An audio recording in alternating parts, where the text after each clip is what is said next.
জাপানের রাজধানী টোকিওতে নীল পাখনার একটি টুনা মাছ বিক্রি হলো ১৩ লাখ মার্কিন ডলারে। বাংলাদেশি মুদ্রায় এটির দাম ১৫,৮৬,০০,০০০ টাকা। কোনো নববর্ষের নিলামে এটি ছিল টুনার দ্বিতীয় সর্বোচ্চ দাম।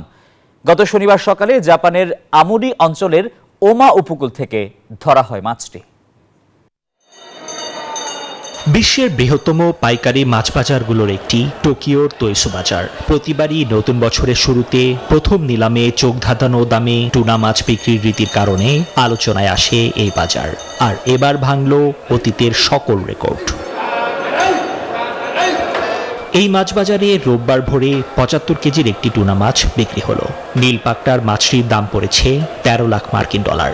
জাপানের ইতিহাসে এখন পর্যন্ত সবচেয়ে বেশি দামে বিক্রি হওয়া টুনা এটি, এমনটাই বলছেন সংশ্লিষ্টরা। নিলামের শুরু থেকেই ওমা শহরের ব্লুফিন টুনা মাছটির উপর ছিল ক্রেতাদের নজর।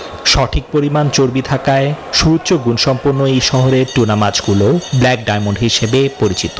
বড় মাছটি নিলামে কিনে নেয় অনোদেরা গ্রুপের মালিকানাধীন একটি সুশি রেস্তোরাঁ। নিবিড় আমিন, নিউজ 24।